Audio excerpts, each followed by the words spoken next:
வணக்கம் உழவன் மகடு நேயர்களே, புறநானூற்றில் 139ஆம் பாடலைக் காண்போம் வாருங்கள்.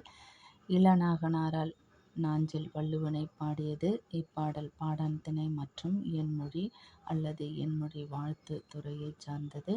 வள்ளுவனின் புகழ், வலிமை, கொடை மற்றும் ஆட்சிச் சிறப்பை இயல்பாக கூறி வாழ்த்துவது இதன் பொருளாகும். வள்ளுவன் என்றால் அப்பொழுது பறை அறிவிப்பவர்கள், இசைக்கருவிகளை பயன்படுத்துபவர்கள் என்று பொருள். அந்த வகையில் இந்த வள்ளுவன், நாஞ்சில் நாட்டு வள்ளுவன் என்பவனை பற்றி பாடுகின்றார். யாரு? மருதநில நாகனார். அவன் எப்படிப்பட்ட குணம் உடையவன் என்பதை இப்பாடல் மூலம் அறிய முடிகின்றது. திணை, பாடாண் திணை என்றால் பாடப்படும் ஆண்மகனுடைய, அதாவது இங்கு நாஞ்சில் நாட்டு வள்ளுவன், அந்த வள்ளுவனின் புகழ், வலிமை, கொடை, அருள் போன்ற நல்லியல்புகளை புகழ்ந்து பாடுவது. துறை இயன்மொழி, இயன்மொழி வாழ்த்து என்று சொல்லுவோம். அதாவது இது இயன்மொழி வாழ்த்து என்றால் மன்னனின் இயல்புகளை உள்ளவாறே கூறி வாழ்த்துவது. இப்பாடல் வள்ளுவனின் நாஞ்சில் நாட்டு வளத்தையும் அவன் கொடைத்தன்மையும் இயல்பாக கூறுவது. இப்பொழுது பாடலுக்கு செல்வோம் வாருங்கள். சுவல் அழுந்த பலகாய சில் ஓதி பல் இளைஞருமே, அடி வருந்த நெடிது ஏறிய கொடி மருங்குல் விறலியருமே, வாழ்தல் வேண்டி பொய் கூறின் மெய் கூறுவல், ஓடா பூட்கை உரவோர் மறுக உயர் சிமைய உழா நாஞ்சில் பொருந, மாயா உள்ளமொடு பரிசில் உண்ணி கனிபதம் பார்க்கும் காலை அன்றோ, ஈதல் ஆனான் வேந்தே வேந்தர்க்குச் சாதல் அஞ்சாய் நீயே, ஆயிடை இருநில மிளிர்ந்திசினா அங்கு ஒருநாள் அருஞ்சமம் வருகுவது ஆயின், வருந்தலும் உண்டு என் பைதல் அம் கடும்பே. அதாவது துறை பரிசில் கடா நிலை என்று சொல்வார்கள். பரிசில் கடா நிலை என்றால் பரிசில் வேண்டி பாடுவது என்று பொருள். அந்த வகையில் இப்பொழுது இந்த சுவல் அழுந்த பலகாய சில் ஓதி பல் இளைஞரமே என்பதற்கு காண்போம் வாருங்கள். சுவல் என்றால் தோல். அப்படி சுவல், தோல் வடுபட்ட இசைக்கருவிகள் பல வடுபட என்ன செய்கின்றார்கள்? இளைஞர்கள் இசைக்கருவிகள் பலவற்றையும் தாங்கி வருகின்ற அந்த இள மங்கையர்கள் மற்றும் விறலியர் ஆகிய இவர்கள் ஆடல் பாடல் வல்லவர்கள். யாரு? தோல் வடுபட இசைக்கருவிகள் பலவற்றையும் தோளில் தாங்கி வரும் இளமங்கையர் மற்றும் விறலியர் ஆகிய இவர்கள் ஆடல் பாடல் வல்லவர்கள். இவர்கள் ஆடல் பாடல் இவற்றைக் கண்டு மகிழ்ந்து இவர்களுக்கு சிறப்பு செய்க என்று சொல்லிக் கொண்டிருக்க இது காலம் அன்று. ஏன்னா இருந்து அமர்ந்து எங்களுடைய விறலியர்கள், இளமங்கையர்கள் ஆடல் பாடல் பாடுறாங்க. அதை இருந்து பார்த்து மகிழ்ந்து பின்பு உன் மனம் அறிந்து நீ பரிசில் கொடு என்று சொல்வதற்கு இது சொல்லிக் கொண்டிருக்க இது காலம் அன்று. காலம் அன்றுன்னா நேரம் இல்லை ஏன்றத வருது பின்னாடி சொல்ல வராரு. கலைச்சிறப்பு கண்டு விலை தருக என்று போய் சொல்லி கொண்டிருக்க விரும்பவில்லை. என்ன, என்னுடைய நிலைமை அப்படி இருக்கின்றது, நாங்கள் அந்த அளவுக்கு வறுமையில் இருக்கின்றோம், எங்கள் பசியை போக்க வேண்டும். அதுதான் சொல்றாரு. பசி அது போக்க அதற்கு பரிசில் கேட்க வந்துள்ளோம். இதுதான் எங்கள் நோக்கம். நீ இதெல்லாம் பண்ண நாங்கள் செஞ்ச பிறகு நீ கொடு என்று என்று காத்திருக்கக்கூடிய நிலையில எங்கள் உடலோ மனமோ இல்லை. அதே நேரத்தில் நீயும் அந்த அளவுக்கு இங்கு எங்கள் ஆடல் பாடலை கண்டு களித்து மகிழ்ந்து பின்பு நீ எங்கள் குறிப்பறிந்து நீ இந்த கலைக்கு மகிழ்ந்து பரிசில் கொடுப்பாய் என்பதற்கு நீயும் இந்த இடத்தில் இல்லை. அதனால உன் உள்ளம் எப்பொழுது கனியும் என்று காத்திருக்க முடியாது. இதுதான், நீ போருக்கு சென்று விட்டால் எப்பொழுது திரும்புவாய் அதுவும் கூற முடியாது. ஏன்னா பெருவேந்தனாகிய சேர மன்னன் உனக்கு பொருள் தந்திருக்கிறான். அழைப்பு வந்திருக்குது. யாருக்கு? நாஞ்சில் நாட்டு வள்ளுவனாகிய உனக்கு வந்திருக்கின்றது. நீ வந்து எங்களுடைய நாட்டில் போர் நடக்க இருக்கின்றது. என்ன, இவன் வெற்றி பெறக்கூடிய எல்லா வலிமையும் அறிவும் உடையவன் என்பதனால வேந்தன் அவனுக்கு பொருள் தந்து அழைப்பும் விடுத்திருக்கின்றான். இனி நீ அதை மறுக்கப் போவதும் இல்லை.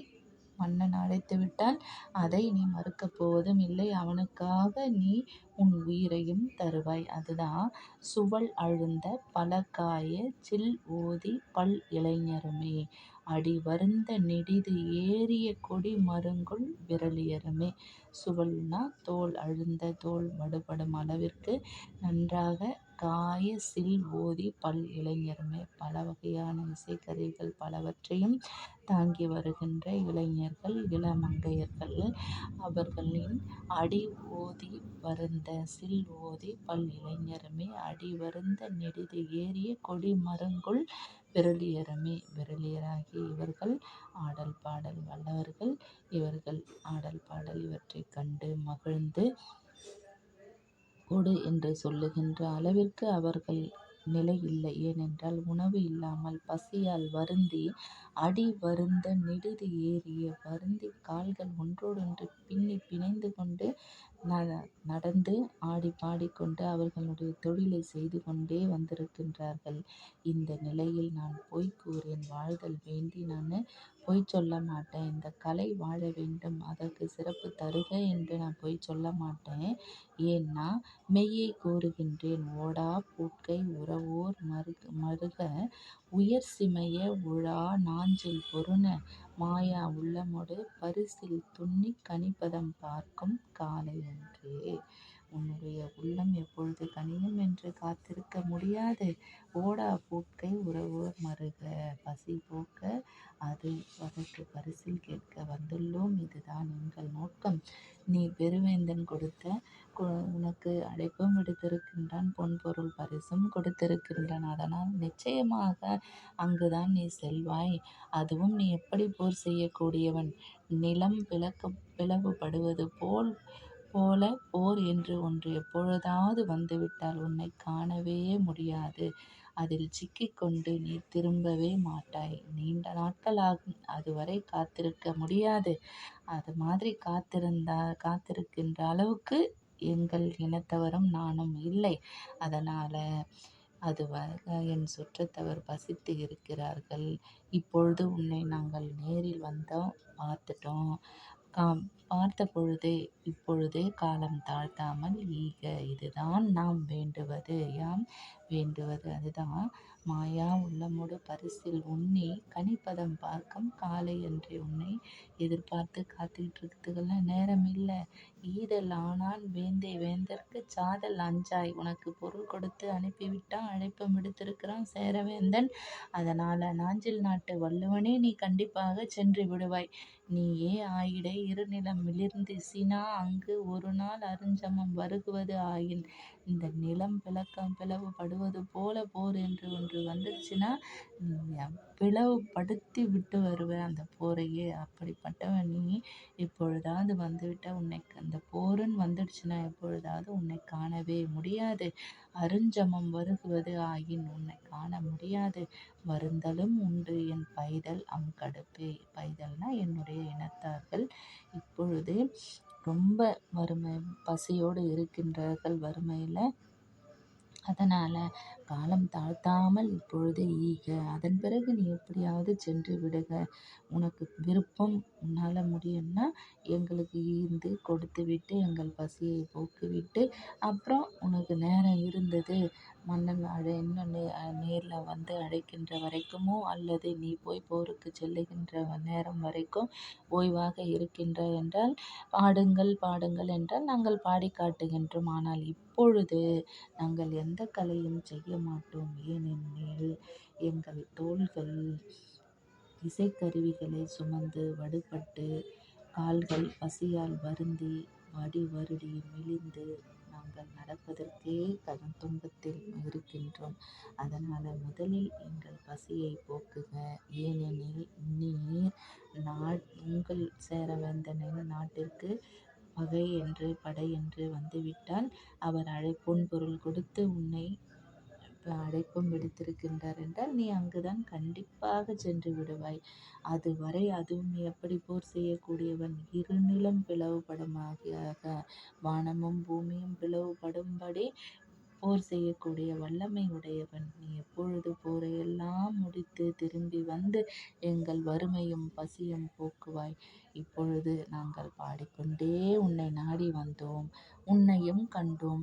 இப்பொழுதே எங்களுக்கு பரிசுகளையும் பொருளையும் காலம் தாழ்த்தாமல் ஈக என்று இந்த புலவர் மருதநிலநாகனார் நாஞ்சல் நாட்டு வள்ளுவனை பாடி பரிசில் கேட்கின்றார்.